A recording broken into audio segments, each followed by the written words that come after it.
My name is Don Freeman. And I am Scott War. And as we reflect back on our accomplishments, that's typically what we do at the end of the year. This is December of 2023, in case you're keeping track. You may be listening to this in 2040. Who knows? But as we reflect back on our accomplishments for the year and the lessons that we've learned through our racing and from our training, this is kind of the time that we look forward to and start building our calendar for the upcoming season. And today, that's exactly what we're going to do.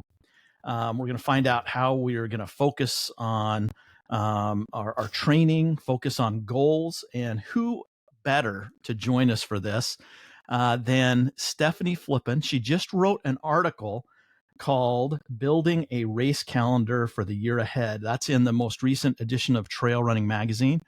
And of course, Ian Sharman, who has a lot of experience building calendars for not only himself, but for many of his clients. And we want to welcome them on board, and we'll talk about some of their accomplishments a little bit later in the podcast, but we want to get right into it. And Freeman, I know you had a burning question for them. Well, I think it's a burning question in a lot of our minds because there were some great lotteries out there and people were waiting anxiously to see if their calendar would fill up with that A race in mind. What if they missed that? What if they missed that race? What if the lottery didn't show up for them? Then what? What do you do with your season? Which really most are the majority of people, right? There's only a select few that are lucky enough to get in some of those lotteries. So how do you put your year back together, coaches? What do you do? Stephanie? Oh, sure. Yeah, I'll jump in here. I typically have the conversation with athletes, like even before they enter lotteries, to have other races in mind that don't have lotteries and that are easier for them to sign up for, that are in the same time frame. And of course, like region, things that make sense for the athletes and wherever they're training. I'm a big proponent of having backup plans, especially in this day and age where the odds of getting into some of these bigger ticket races are really, really slim. I had a couple athletes this past year run Western States who were 9 and 10 year lottery entrants. Wow. So just using them as an example, I mean, we've been working together for a handful of years now, and we always sort of planned and hoped that they would get drawn, using Western States as the example there. But over the past few years, like we've always had backup plans, whether that was like Tahoe Rim Trail of like 100, anything like around the same time frame, so that we can still structure the training in a very similar way, similar sort of timeline building into those. Ian, how about you? How do you help your athletes with their expectations as they're entering lottery and coming out of lottery? Yeah, Western States being probably the biggest one we've already had. We're now just after Christmas, but so many people are so excited about that, and the odds are so low. Particularly if they've only been in it a couple of years. But I try to tell them, okay, well, what about plan B? What about if you don't get in with your 0.5% chance of getting in? What else would you like to do for the near future? And in particular, I say, well, maybe you're thinking about how you can prepare yourself for that big race, whether it is a Western States, Leadville, UTMB, Hard Rock, all very difficult to get into. Lotteries are all in December and January, and many others on top of that. But maybe there's another race that will get you to where you need to be. So it's great if it's a qualifier to get into the lotteries. Not all of those require that. Leadville doesn't, for example.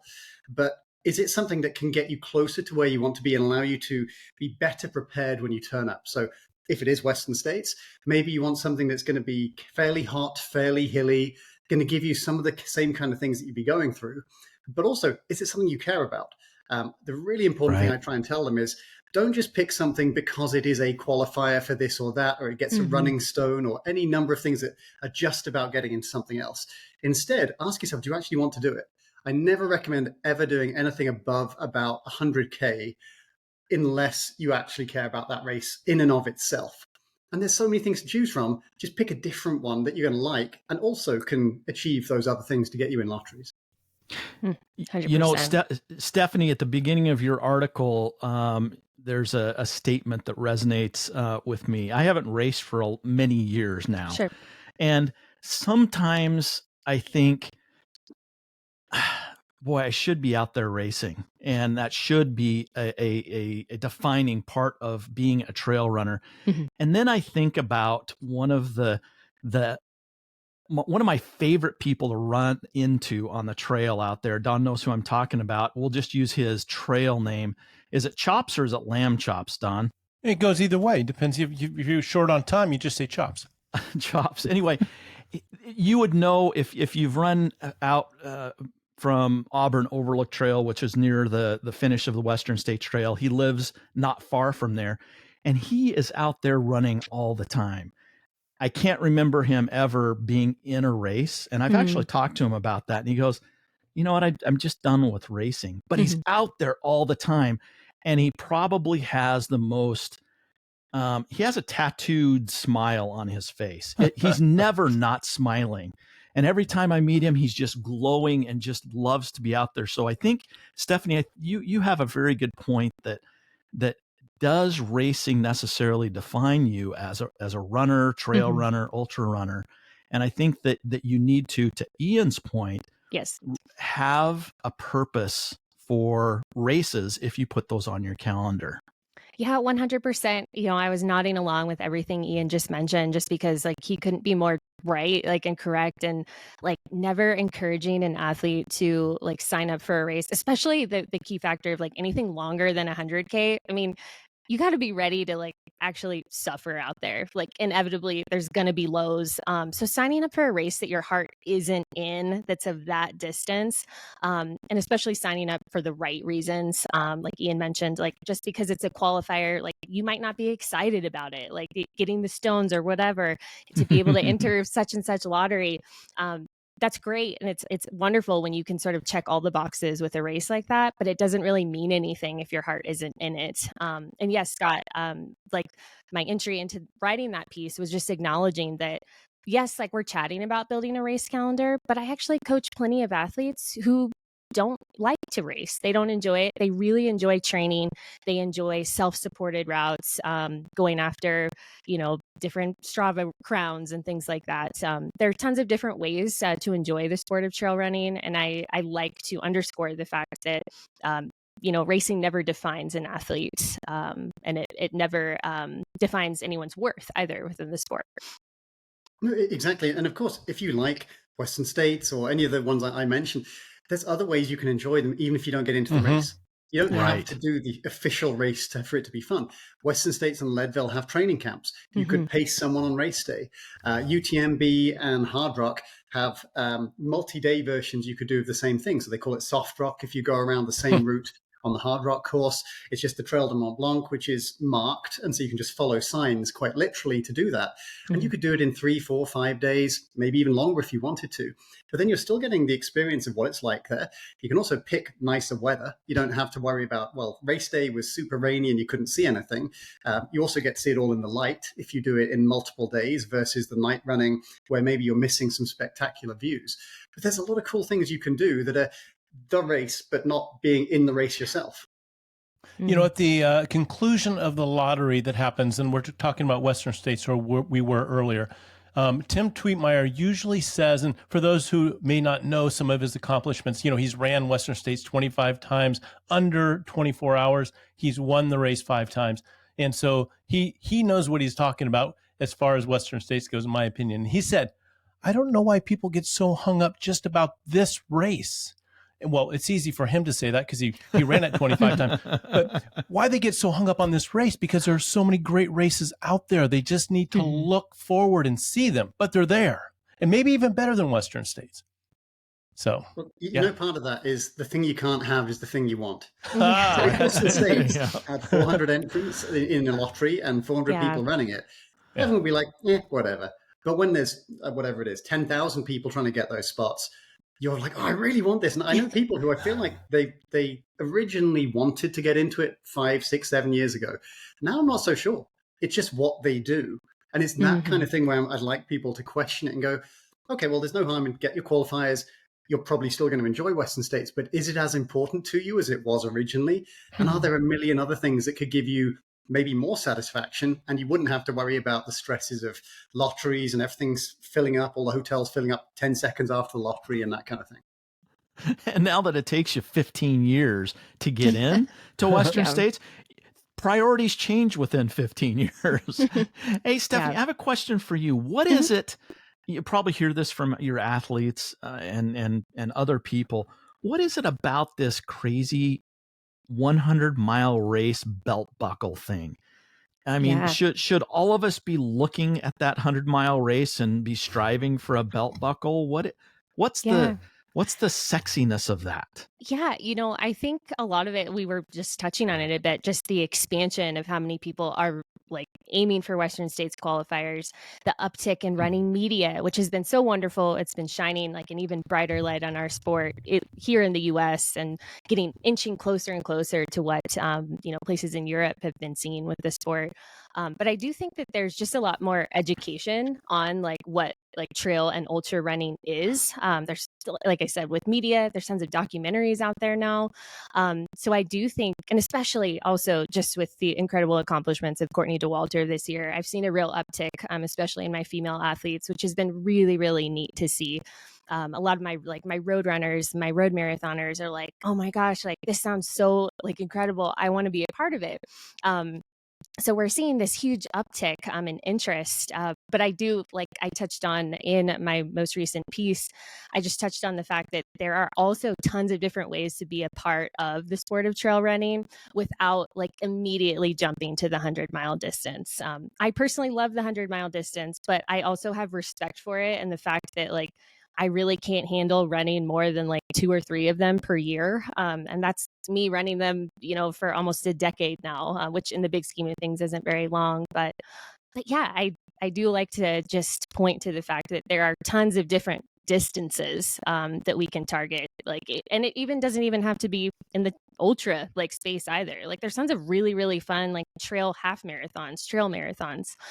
So yeah, just having that conversation with athletes that like more and more and like longer and longer isn't always what's best for you. And that just goes back to where your heartstrings pulling you, reality of your fitness, time constraints, and things like that.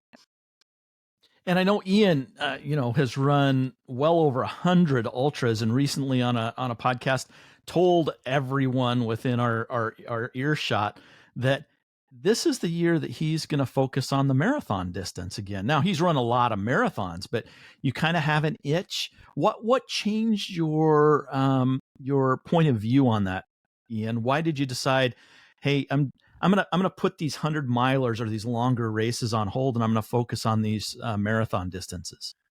It was largely just thinking through what I was enjoying. There was an element of when you have sponsorships, there's pressure to do certain things. And I did love doing 10 in a row at Western States. I did love 5 in a row at Leadville. But also I was thinking, well, am I going back there because that's what I really want to do? And also it's very difficult to get back, particularly to Western States. So it's not just the commitment of do I want to do it? It's also, can you get a spot? Do you have to race your way in? Can you find a sponsor? There's a lot of other stuff that comes into it and getting a qualifier too. So for me, it was just saying, I've enjoyed that for a decade. That's quite a while. That's a chunk of my life there that I've spent mainly focused on that. But before I got into ultras, or before I got into 100 milers, I should say, I really liked some other road races. I did over 100 road or trail marathons and ultras before my first 100 miler. So at this point, I've done 260-ish, I think it is. About half of that is road marathons. So I've always loved road marathons. I remember actually thinking the first time I did a 100 miler and going, I wish I was just a marathoner. This is like a bit easier to recover from, and I can do one of them every week almost, and it's a lot less hassle. It's still fun. I wish that was my thing. I wish I could run an elite level marathon time and make a living out of that, or maybe even the 10K. Something you could easily recover from. Mm-hmm. But that's unfortunately not where things work for me. But I can still enjoy them, and so I just thought, well, that's kind of what I feel like doing. And I'm now 43, so there's a small window left where I can still get quicker in the marathon. My last marathon was my quickest, so my 129th was my fastest. And I'm aiming to break I've got kind of 2 PRs. One of them is a flat normal course and then a downhill one that's kind of cheating. So I'm aiming to break both of those next year. And that just sounds fun to me. That's something that I want to do. And it's not to say that I won't do other races, that I'll do 100K next year, for example. I will do 100 milers in the future. I have no doubt about that. But right now, I kind of like to focus on this one other thing, give it a shot, come back to this other stuff, hopefully be better at the 100 milers because I've got more speed. So it's partly what I enjoy. It's partly a long-term plan of how to get fitter, how to still see improvement. And also, I think it shows people if you can be 250 plus marathons and ultras in and still aiming to improve, this is a sport that you can last a long time in. This is not the kind of thing where you're done at 25 or 30 or something and you only get worse from that point. So there's just a lot of different ways you can try and improve. You could do something longer or harder or hotter or shorter or faster or any number of things. And it doesn't have to be the thing that you've always thought of as the most important in the past. Now, Stefanie, I know we wanted to talk about your article, but I've got to ask this question to Ian first. Oh, sure. For those that are listening that aren't quite 43 yet, and those that are hovering just outside of it, just outside, I didn't say decades away from it, I would be very curious. I would say, I wish I was on that podcast, because I would ask Ian, so when do I stop getting faster? When can I expect to continue to improve? Where is the edge of that envelope?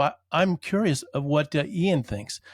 And everybody's different. Everybody has their own genetic thing. But in best case, where do you think you start to slow down? The longer the race, the longer the window. Because then it comes down to more accumulated endurance. Speed doesn't matter as much. Experience matters more.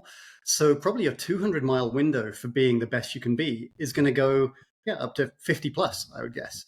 Physiologically, plus combining everything else. Marathons, this year, I think the Australian women's record for the marathon was set by a 46-year-old. She's either 45 or almost 46. But just think about that. How many sports would the best person ever in a country, in something that is competed in a lot, be 45 or 46? And admittedly, there's shoe technology that comes into that a little bit. That's improved things in recent years, maybe given people a little bit more leash for life in their running years. But still, there's a lot of time. If you can be at the marathon level, the best your country has ever seen in your mid-40s, then for the majority of people who probably never had the perfect training and their life only dedicated towards it, you've probably got a bit longer than that where you can keep improving, because maybe at 30 you were at 80% of what you could achieve, but if you can be at 95% of what you can achieve at 50, that could well be faster.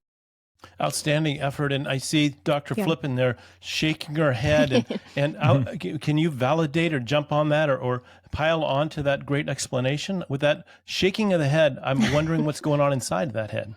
Yeah, I mean, I just was agreeing with everything Ian was saying, particularly like training age, right? Like I coach an athlete who started running like in her mid 30s and then ended up running 3 consecutive Olympic trials, like her last one being into her early to mid 40s as well. And now she's now 60, but she's transitioned over onto the trails. But yeah, I think a lot of that does depend on training age, how long you have specialized in the sport, how long like you've actually been putting intention into your training with speed work and just running economy development.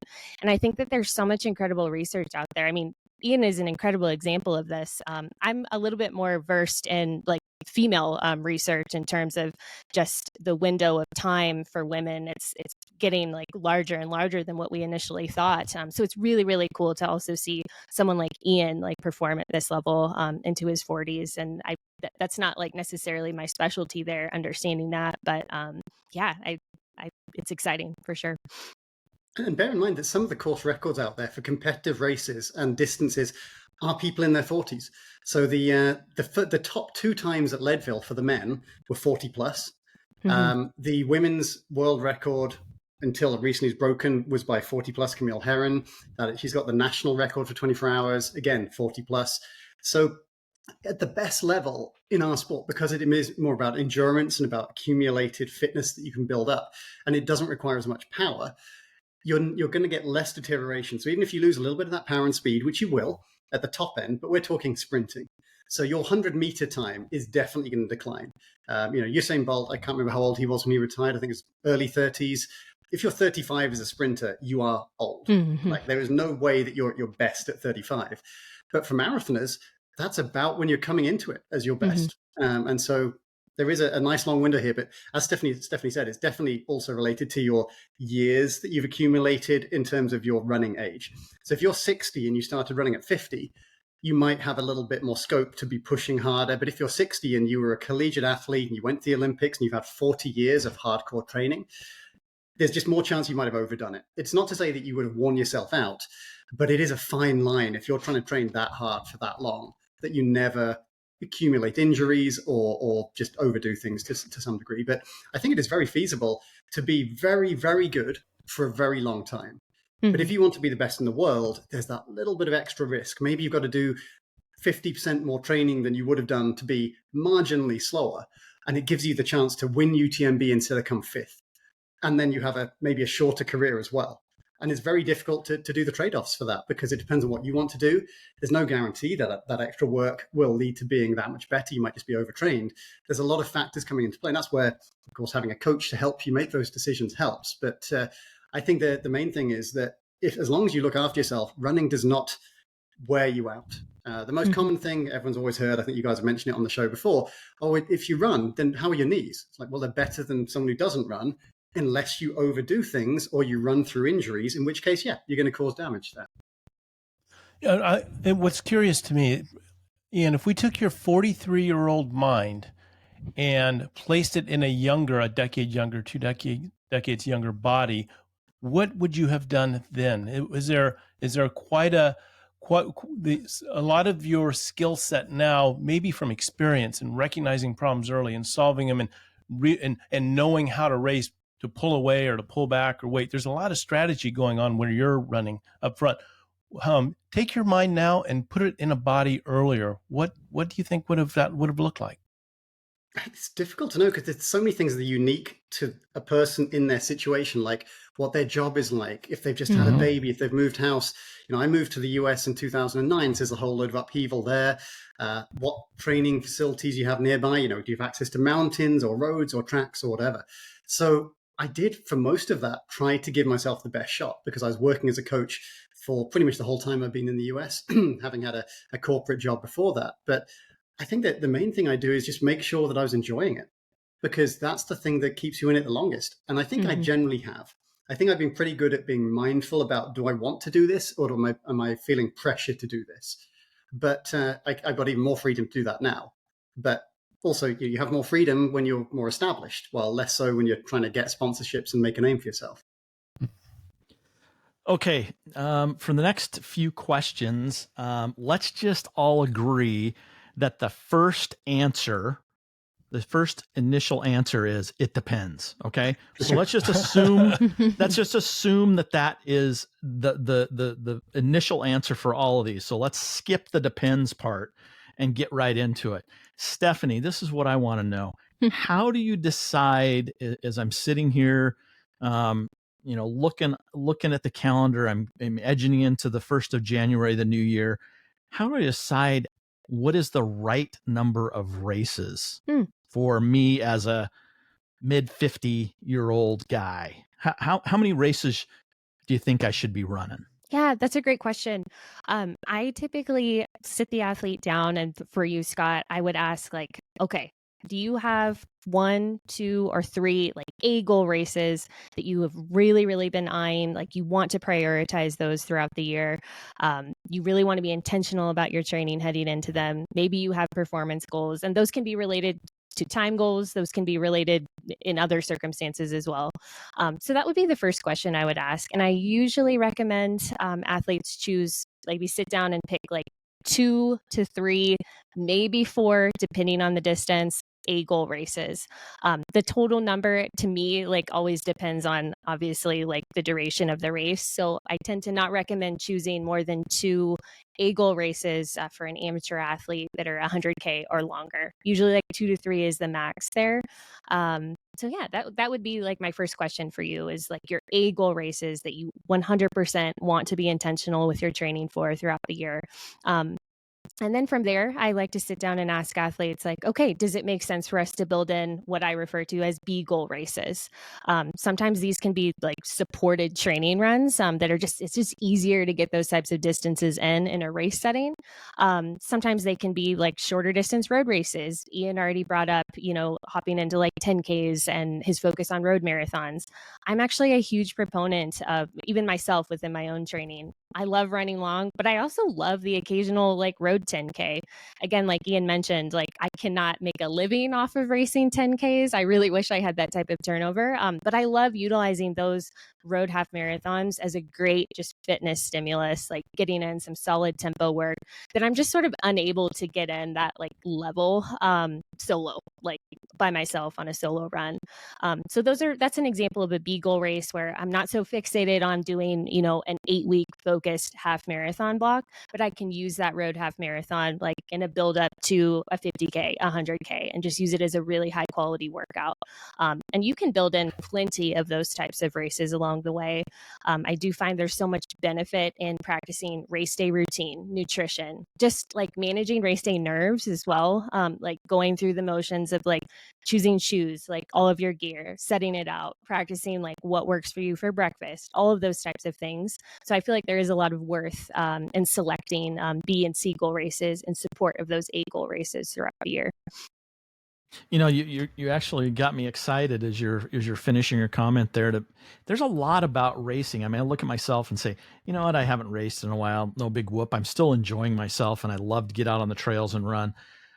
But there is something about racing that is just a little bit different. Mm-hmm. The nerves, the anxiety, Mm-hmm. the excitement, the picking out the shoes and the shirt and all that sort of stuff. I think that's part of racing that I think you tapped into a memory that Mm-hmm. got me a little excited there. Ian, I would bet. So the majority of us, there's only 3 people on the podium, and there's only a top 10.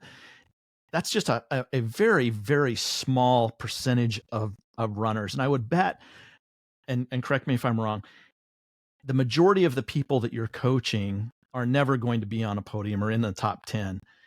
And if you were to give them the option, you can run for 6 years and at a top performance for you, and then you're done. Or you can run the rest of your life and make that part of who you are and part of your lifestyle. I would bet that the high majority are going to pick for the second option. Is that true? I think so, and I'd certainly encourage people to think like that. It's not to say you just don't try and you're barely putting effort in and you're a lesser runner doing the second option. You're just saying maybe you're going to be that bit more cautious about, oh, you got that injury, so maybe don't do that race. Or you're feeling a bit run down, you just had 3 races in the last month. Maybe it's been a bit much. Do you need to do that next one? It's just to make those kind of decisions for the long term rather than maybe getting greedy in the short term. And the number of races you do in a year is going to depend on many things, of course, as Stefanie, I think, covered pretty much all of them. But one of the big ones is, how hard do you want to push? Are you trying to peak and be your best in, say, 1 or 2 races, or 3 or 4? Or do you just like racing? Do you just want to do loads of stuff? When I first got into things, I was doing about 25 marathons and ultras a year. So pretty much every other weekend, except it's clustered in spring and fall. So I was racing as much as I could because what I wanted to do, and I wasn't an elite runner, I got down to like a 3-hour marathon by doing this, but it wasn't like I was competing. I'm going to the London Marathon and coming, top 10%, that kind of thing. But it was just to do races, to explore, to go to new places, to meet new people. I was a member of the biggest running club in London. And so any race I went to on the website, you could see who else was doing it. We'd all send an email. We go out for a meal the night before. So I could fly to stuff totally on my own, meet up with a load of people, maybe some I know from the club, some I don't. And the social side and the seeing the different cultures and the different styles of race and the scenery was really all that mattered to me then. I wasn't trying to get quicker because you're not going to be, maximizing that if you're racing every other weekend. And then at other points in the career, I was doing maybe 4 or 5 races in a year, and there's much more focus on here's 6 months towards one big thing, and I just want to be as good as I can at that, and that's what matters to me. So it depends on which of those matter, and it can be a bit of both. It could be I'd like to do 6 races and be good in all of them, rather than 10 and limp through them. Or I'd like to do 3 and I want to really be the best I can. Or I'm going back to this race. I've done it 5 times, but this, I want to be my best ever. So what the person wants to get out of their racing is equally as important for choosing how many races, which races to do. And there's no right or wrong answer. And it will change from year to year for the same person. That's exactly what's happened with me. A couple of years ago, it's can I peak for, say, Western States and Leadville? Now it's can I peak for a marathon and do a load of other races on top of that in places I've not been to. So I think that kind of gives people a bit more of an idea of what I think they should be focused on, or at least should be considering when making their choices. Well, we bring up the topic race calendar, and how do you write the race calendar? We've got 2 great coaches with lots of personal experience, successful at it, and coaching a lot of athletes, so they've seen a lot of things. And you brought up the word, Ian, peaking. And that's always been a great topic, and one I wish that I knew better and can speak to it better. Peaking. How would you build a race calendar so that you peak at the race that's your target race? How would you work backwards and plan your As schedule? part of the it depends, of course, is Yeah. what's your history like? But Scott threw that out. You can't say that. Yeah, I'm gonna hit the buzzer. It's still so are you the kind of person who can race last weekend, you're 23 years old, and race at maximum this weekend too? Or are you 70, and if you raced last month, you're still really struggling to recover from it, or whatever the situation may be? So it really does have to factor in what your personal experience has been. Like, do you feel like you put races too close together? Did you put them far enough apart? When I was peaking for this last marathon, I had a short time because I had a foot injury. I wasn't able to run for a bit, and I had 2 months to try and get in shape. So I did 3 races within that first month. It was 2 marathons and a 50K. And I did them reasonably hard, but as B races, not quite at maximum. And so I used races to get me in shape. I don't think that is a one-size-fits-all thing. It's because I know that my body responds well to that. I know I can recover well from it, and it will boost my fitness. Someone else, it could have the opposite effect, and they turn up and they wouldn't be peaked. So it really does matter how your body tends to respond. Like, do you respond better like after a 50K or a marathon? Are you fitter, or are you needing lots of recovery time? Would you be better off having shorter long runs? Whatever it may be, there isn't one thing that will apply. And the best thing you can use is your own history, ideally with a little bit of learning and maybe objectivity from someone else to help you learn from it.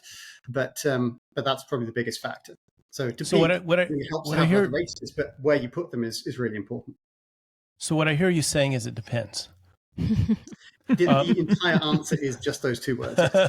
So let's take, since we're all at different phases or different places, depending on emotional stress or a physical stress or an injury or a job demand, et cetera, et cetera.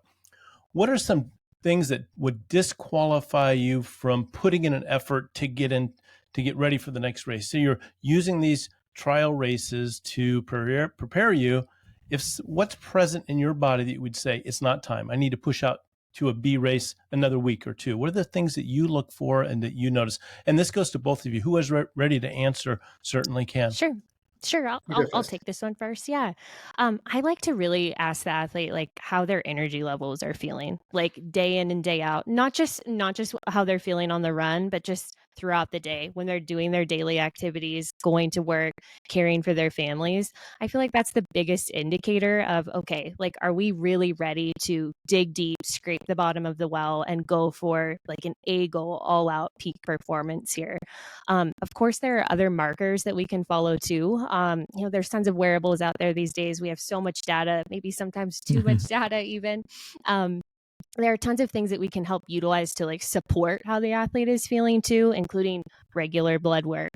What is their HRV status? Like, what is their sleep quality looking like? What is their resting heart rate trends looking like? I like to use the word trends here because, like I said, in this age of so much data, I feel like people can and athletes can become very fixated on numbers, and it really is helpful to zoom out and look at trends there. But really, like energy levels, like how is that athlete feeling? And again, like Don, you already mentioned like emotional stress too, but is your heart in like really going after a super, super hard and more invasive effort at this point? Like, how are you feeling about it? Are you feeling excited about doing it? If there's any type of like hesitation, I like to have a conversation with the athlete and be like, okay, what is the totality of your stress that's going on right now? Why do you feel this hesitation? Is it because you are feeling just drained from all different aspects of life? Is it because we maybe need to take a step back and pivot this to a B goal race, or maybe not line up at all and maybe sub in like some solid training? Is that going to help build your confidence more of like putting your head down, stacking some bricks instead of, ripping off the Band-Aid and going all in on this race performance? Those are just a handful of things that I like to touch on with the athlete. One of the things that you're both reminding me of, I hired a coach during COVID to kind of give me a little bit more accountability to my training. And one of the things that I realized was, and I just lost my train of thought. Hang on, Ryan. What was my train of thought? Oh, I remember. Is having a coach or it could possibly be a good running partner that can be frank with you is how they can help with life balance. Yeah. And I think that that's critical. I mean, we have silos in our lives. We have, our social life, our family life, our trail running life, our business, our other hobbies. I mean, we're the trail runners I know have multiple hobbies, and so there needs to be balance. How, as you personally, Stefanie, we'll start with you, and then Ian. How do you maintain balance in your life? Yeah, that's a really great question, Scott. And I something like for myself, like as a coach, like overseeing and helping athletes, but also just as a human, I do like to really prioritize the fact that when I introduce myself, I'm actually very cognizant of it. I don't say, "Hi, I'm Stefanie. I'm an ultra runner." I try really hard not to like define myself in very specific ways because Nice. like at any point in time, I actually coach an athlete who's an incredible mental health specialist within the NCAA. And she uses a great example of this. She's like, each of us is a table, right? And like each of the legs on the table represents a different hat that each of us wear. So Ian and I are both coaches. We also both have our runners ourselves and have personal running goals.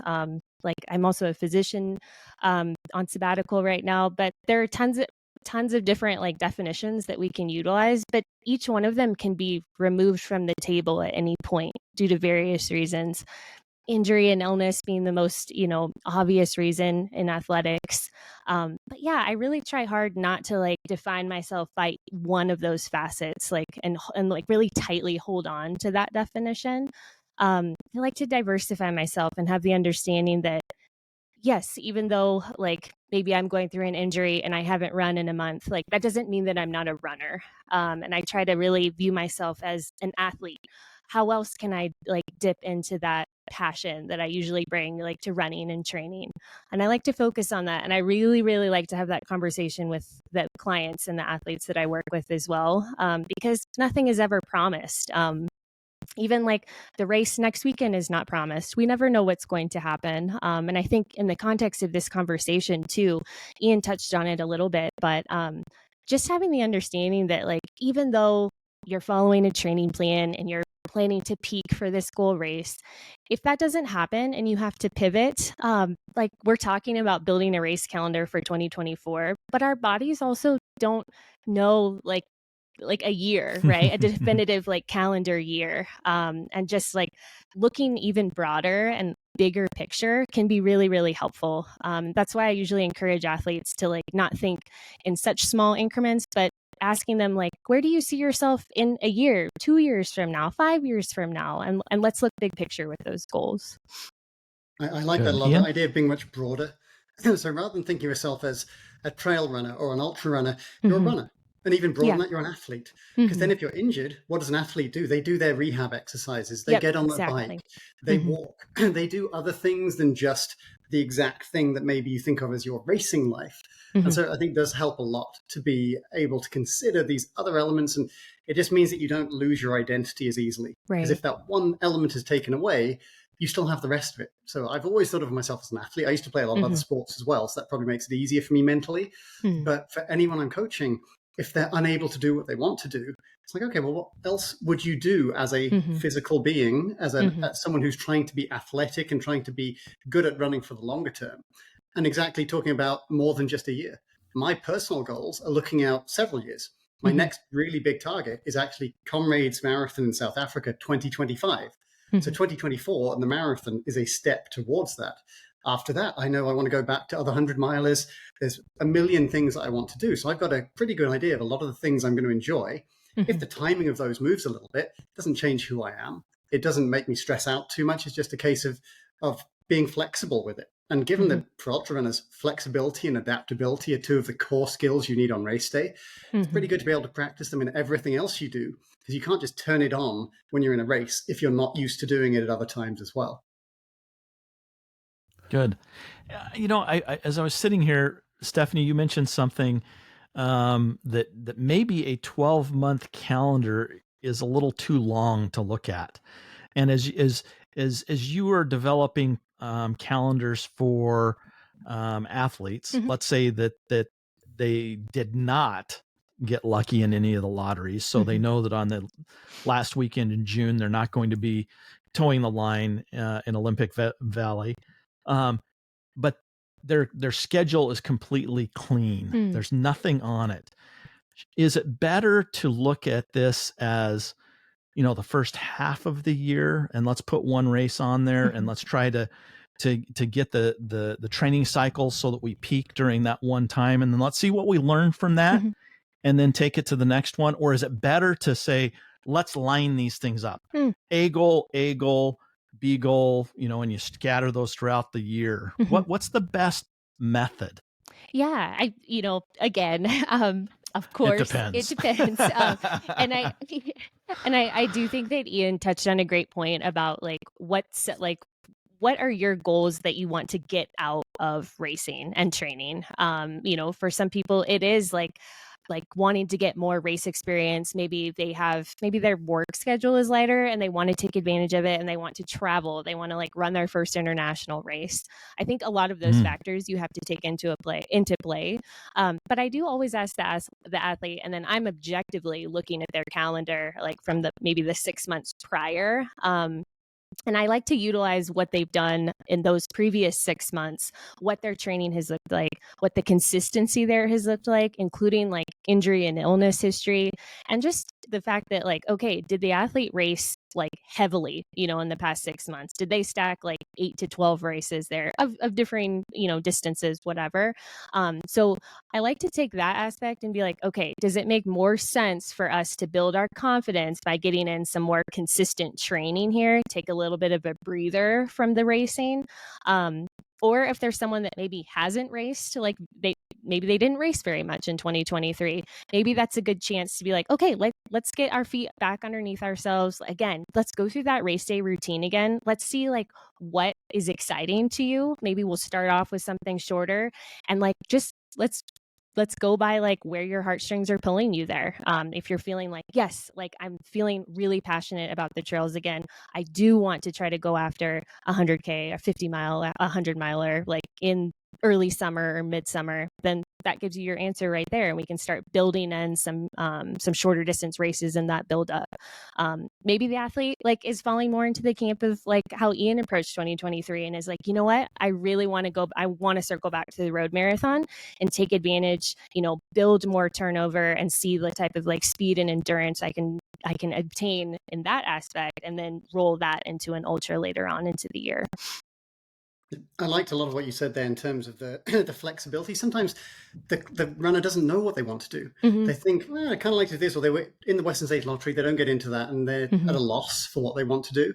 Mm-hmm. So sometimes just going to some races and seeing what they like. So try a bit of this, bit of that, Mm-hmm. see what fires you up and gets Mm-hmm. you excited. So again, that adaptability and that flexibility is important. Mm-hmm. But I think it's also important to mention that we sometimes have to think in terms more than 12 months. Because if you want to be in a Western States or a UTMB or something like that, you've got to think of how you get your qualifier to get in the lottery, to get into it eventually, and in some cases maybe be in the lottery multiple times. So there is a bit of long-term planning there of how do you get to where you need to be, and even more so I think for ones that aren't necessarily lotteries but just take a long time to prepare for. So I'm thinking things like Badwater. I've got a runner who's done 100 miler now and one 200 miler. And so he's starting to build a resume that might get him into Badwater, because Badwater isn't a sort of set fixed thing that gets you in. It's you write a long letter explaining why you love the race and all your experience, and they pick the best from those options. So you need to build a resume. So for him, he's thinking over multiple years, what kind of things add to that resume? But I'm still getting him to think about, well, do you want to do those actual things as well? Or is it only the Badwater bit that matters? In which case, what other things could we do that would be fun for improving your odds of getting into that race, as well as being fun now and something you're going to be excited about? But I think another key element here, we've talked about A races and B races. I also want to bring in C races. I wrote an article about this a few years ago at Ultra Running Magazine, but I think of the A race as the big one. That is what you're going for. You might have a couple of them in a year. That is where you're trying to be your best and give it everything. A B race, I would say, is one where you're fit, but it's not the main focus. So maybe it's a build-up race where you're close to where you'd be for the main race. Maybe it's a 50 miler en route to a 100 miler, that kind of thing. And then a C race, I think of as one where you're not in shape yet. So it's races where you're using them to get you fitter. So it might be throwing in a 10K, it might be throwing in a marathon, it might be the first race back after your off season when you know you're going to be out of shape. But I think they all have a position within the year, and you can move them around depending on how things are going. I've turned what was meant to be a B race or an A race into a C race because I'd not had enough time to build up. And so you just mentally flip. But in particular, I say for the B race and the A race, you're trying to race hard. The C race, maybe you're not. Maybe you're holding back a little bit, or you're just getting in more time on feet. But I think, it helps to have different purposes for the races, because then you can see how that fits together to get you where you want to be. And they could all be C races. They could all be just exploring the world on some amazing trails and seeing new people and new locations. Or it could be how you use certain bits to get to other bits to be improved and peaked. You know, Scott, you brought up a good point a moment ago. Maybe 12 months isn't the right amount of time to calendar our race schedule. And then I was thinking maybe we have a workaround to this. It depends. And I'm going to ask the question this way. The question is to you and to Ian, and they may be different numbers. If you could prescribe a number of months, number of days for your race calendar, it may not be 12, but ideally, how long would that be? Would it be 6 months? How long would that rotation be? Although it takes 365 days for the Earth to orbit the sun, how long is your personal sun, Earth? Ryan, straighten that out. See if you can scramble those words and build a sentence out of that. How long is your race calendar? Yeah, go ahead, Ian. You try it and save Ryan and me in this one. Well, I would say you build a season, again, based on what you want to do. If your main race is in June, then you don't necessarily have to plan on having another big peak after that. Or you might just say, well, it's nice running weather up until November, so I want to fit in what I can till then. So it depends, again, I'm afraid, on the weather. And, do you know that you're going to be skiing in winter? So that's not a time you're going to be racing. So maybe you have 8 months where you run and 4 months where you ski. That's a fairly typical thing for a lot of the European guys in the mountains. But I don't think there's a right or wrong answer. It just is whatever will allow you to have something to look forward to and to have enough time to get there. And typically that's going to take a few months, certainly. And in some cases, you have to plan ahead, because just to enter the race, you have to do it so far in advance anyway that you're going to know you're in it maybe more than 6 months before anyway. But I've even had races that are more than that, because when they get postponed, or COVID happens and you think you're in one race and actually it's now going to be happening 18 months from now. So you still have to decide if you want that to be your focus or not, but it does make you just plan a bit differently. But I don't think there's a maximum amount of time. I think it could be decades. You could be saying, I want to be doing, the Masters World Championship Marathon when I'm 80. And that's part of the lifetime goal. That's just off the top of my head, something I would quite like to do. There's a lot of options there, but there is a minimum amount of time to just allow you to actually train and get in shape. I think that answer just indicates that was a very deep and philosophical question. Now to you, Stefanie, what about you? How long is your calendar? Yeah, this is a great question. I do feel like I'm someone that is always looking very long term. Partly, I think and a lot of your female listeners will probably resonate with this. Like a lot of it too stems from family planning for myself as well, and trying to strike a balance of okay, I, back in, I would say 2021, I set some very specific goals for myself in the 100-mile distance. And at that point, I was thinking in my mind that I needed about at least 4 years to develop into it. So I was looking at going from 2021 into 2025. Of course, there have been bumps along the way, injuries pop up, things like that. And just to underscore, like Ian has mentioned, just being flexible and adaptable, it's been the biggest lesson for me, just because I set a goal, at this point going on 3 years ago, doesn't mean that I'm stuck to this rigid timeline. But I do look at things okay, what do I want to be able to accomplish 2 years from now? And also okay, do I want to head back to the roads? Do I want to really develop myself in the road marathon, and taking into account those Olympic trials, qualifying windows, things like that. And also too, I want to be in this for the long term. So I'm constantly thinking of okay, like when maybe like I don't have the bandwidth to train for X, like what other goal sounds exciting that I can sort of, pencil in on the calendar and continue to work towards. So I'm always a big proponent of expanding the calendar and like zooming out and not just looking at things in these like 12-month, like very rigid blocks of time. And I'm not surprised that Stephanie's thinking multiple years. I think multiple years. I think most of the people I coach think multiple years, because this is a delayed gratification sport. You know, you don't get the best you can ever be from scratch to 6 months. You know, it's going to take years of training and building skills and experience. And it's very reasonable to say, yeah, I want some goals, like I'd like to be able to do this distance or this time or this position at this point, but that's probably not my best. I want to be above that in the future. And it's reasonable to think in terms of even decades, as I said, but certainly 5 to 10 years, I think is quite reasonable, because you can just about predict that. You know, at my age, I can be thinking 10 years from now, I'll definitely be slowing down a bit in my early 50s, but hopefully not too much. But I can think more about multiple years for anyone of any age, because you can predict that much of this is where you are, and here's a reasonable point to try and aim for. But it takes a while to get there. And if you want to get really good, it's going to take longer. And so we plan for that in terms of what races we do, what experience we build. But I think probably most people listening might be nodding along going, yeah, I think about the long term. I'm not in this just to be the best I can be in 5 months' time and stop. It's much bigger than that. So we've talked about building up. I have just a question about off season. Should there be an off season? Do you encourage off season rest and recovery for athletes in their career? Yeah, I'll pop in here.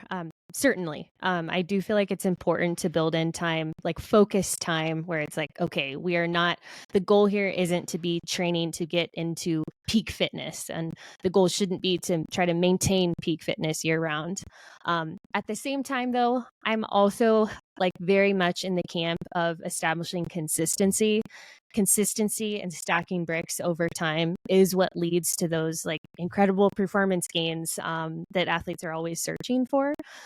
So I definitely am one of those coaches that likes to build in intentional rest along the way, as opposed to grinding, no days off. We race and then we get this, like 2 to 3 weeks off from racing and like this downtime then. I'm very much in the camp of rest is a part of training, not an avoidance of it. So I like to build that in as we go so that the athlete is never feeling like, shoot, when was the last time like I took a rest day? Like that's a red flag right there when you can't recall the last time you like gave yourself a bit of downtime. I like to build it in as we go. And yeah, I'm always going to be the coach that pops in and is like, hey, you've been on this grind for a really, really long time now. We've been sort of serial racing here.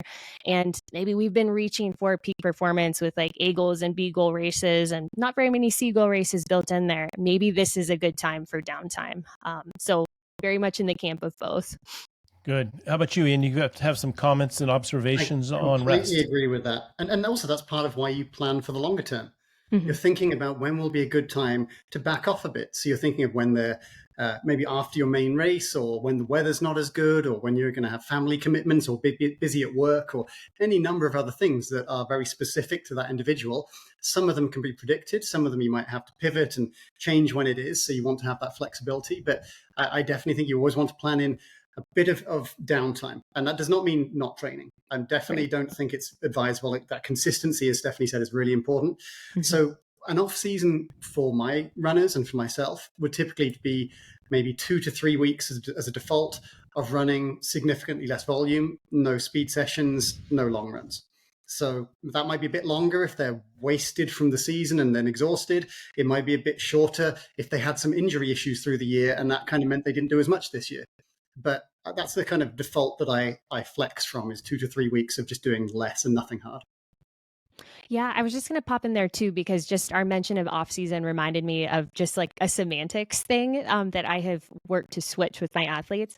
I tend to pivot to referring to the off season as like a preseason, so that the athlete understands that like we're still like, yes, we're bringing the volume down, we're bringing the intensity down, but we're still laying bricks here, and we're still laying a foundation.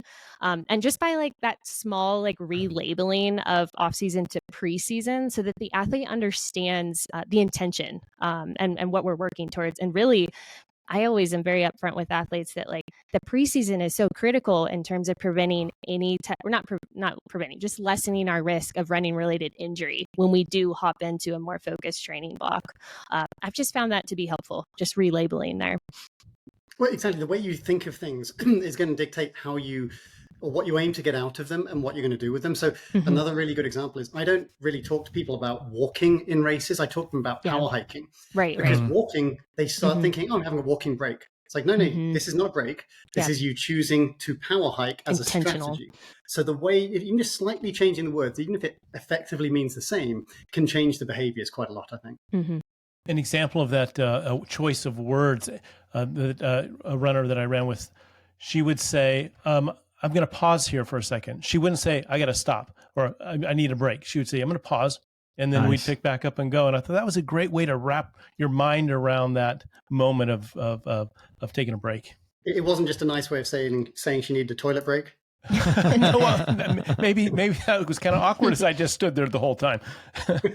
She didn't say pause. So my final question about this. There's Scott, of course, coming in with that humor. So my question, can you think of a time in your career or someone you've coached that they took a measured time off and came back and had the race of their life, or a performance that even surprised them because of that break they took? They came back even stronger when mentally they thought, oh no, this isn't going to work out. I'm not in shape. I lost everything in the last 2 weeks or 3, whatever it is, and came back and just surprised yourself.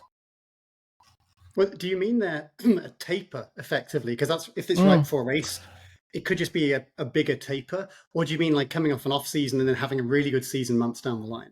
No, I'd say more of a taper because of some event in their life, either lots of work, like I needed to sleep, or I was sick for a bit, something that happened that wasn't structured or planned, had that layoff, but they went in and raced anyway. And all of a sudden, bang, how did that happen? I figured that would be the worst thing that could happen. Did this ever happen to you or an athlete you've trained? Yeah, I'd say it happens all the time. In fact, it's very common, because if you have that thing go wrong, maybe you get a cold or you get a little bit of an injury and you have to back off a bit more than you think, you're very likely then to avoid overtraining. You're going to avoid one of the biggest mistakes people can make, which is trying to pile everything in at the last second because you don't feel ready.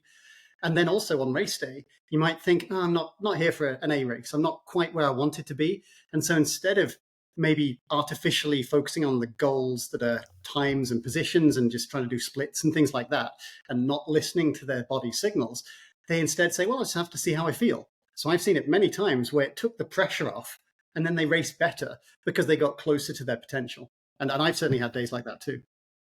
Yeah, 100%. I had a handful of athletes like flash in my mind, but this happened to me back in 2021 ahead of running my 100-mile PR. And I had to drop from 100K about, I want to say 4 or 5 weeks prior to the 100-miler. And I had put all my eggs into like really running like a super fast time, like at this 100K. Like that was like my A goal race that fall. The conditions were terrible. It was like mid 90s Fahrenheit. And it was just really, really brutal, like tons of exposure, sort of not enough aid or like crew access. And I had to make the call. And I think something that was a really important lesson for me at that point, both as an athlete and a coach, is the understanding that when things like this happen, whether it's injury, illness, or circumstances like the example I'm using, I really like to think of things as like, why is like this is happening for me and not why is this happening to me? So that you can maintain that sort of understanding that like this race or even like a bad workout, like even a training run, just wasn't meant for me. It wasn't meant to happen. For whatever reason, like Ian mentioned, like sometimes like your body will like raise their hand and be like, nope, we're going to make the decision for you now, as opposed to you just sort of plowing through, overtraining. Like your body is really innately intelligent. And so for me, pulling from that 100K, I was devastated about it. I was like, what am I going to do now? I had all this fitness. I had, quote, peaked at the right time. In actuality, like that was the most important training run, like for me heading into running like my 100-mile PR. I took like a down week and then got in a couple solid more weeks, did a truncated taper heading into the 100-mile race, and pretty much had the race of my life, like with zero low points, which is like, we never have that happen during a 100-mile race. But it's a testament to what Ian mentioned too, about like letting go of expectations. And for me, again, just understanding like this is all happening for me. It's not happening to me in this negative way that's negate any type of like incredible performances down the line. It's just all a part of your unique timeline, and Well trusting said. in that is really important. Well said. And this is something we've discussed before on the podcast, the idea that sometimes you can look at the negative or the positive. So you get an injury near the race, or you get a little bit of illness, or you just feel like you didn't get the miles in. For some reason, you're underprepared.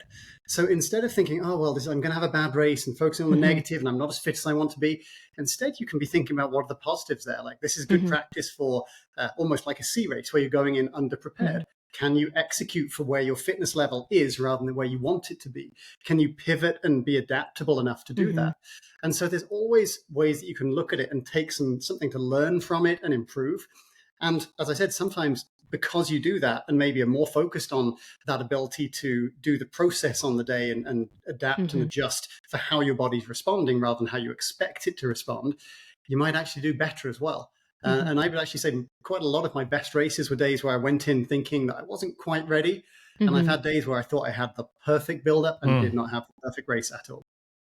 Well, in the beginning of the question or your answer, you said, probably happened to all of us before. And an example of where it happened to me is I went in thinking, oh, I'm not ready. This fell apart at the end. I didn't prepare well. I better start off slow, take care of myself, and not over race this thing. Right. So I started off easy. And it rolled right out like it's supposed to. I didn't start too fast. I wasn't playing catch up all day. I was taking care of myself because I was concerned I'm not in the best shape. And as it turned out, it was one of the best races ever. So, to me, for me, to your point, Stefanie, right? And once you realize that, you're more likely to think of it as a positive. You're saying, okay, well, not everything is lined up as it should be or as I wanted it to be. So now I'm going to see how well I can do stuff, see how good my skill set is rather than just my pure fitness. And that is often a bigger component of your success in these long races. It's going to matter less for a short race. If you're doing the 5,000 meters and you're less fit, you're going to run less fast. But in these longer races, it just gives you more scope to be your best self and your best performance on the day. Yeah. Good. Stefanie, Ian, thank you so much for this great discussion. We joked about the answer, it depends. And I'm thinking back, it really does depend. Each of us are individuals. We react to stimuli differently. It's not like we can Google how to run a 50K and have an AI generator pop up a 6-week plan and have that work for everybody. It depends. And that's why I think it's so important to have a coach. And Ian and Stefanie are great coaches. Ian can be found at sharmanultra.com. He has a team of coaches that can pair you up with the right coach for the right personality that you are. You can find him at sharmanultra.com. Stefanie, you can find her at stefanieflippin.com. Of course, we'll include these in the show notes.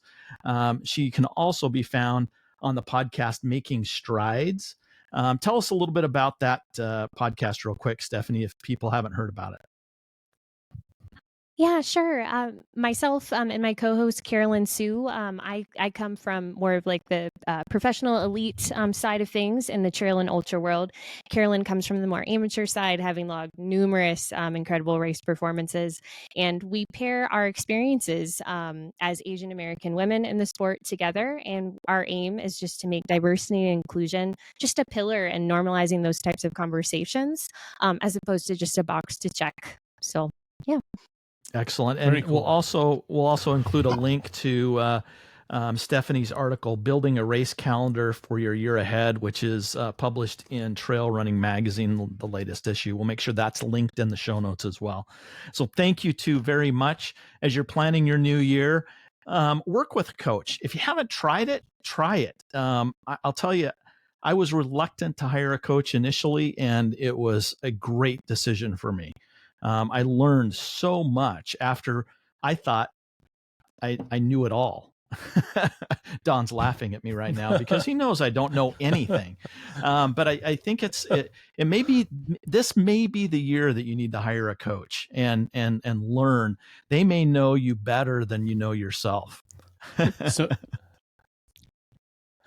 that's our cue to laugh. No, we can. So go out and run. Mas. I'm sure it was good. Sorry, man. I thought you were trying to pretend like you're a moose or something. You know, I don't know what. No, I couldn't hear your voice.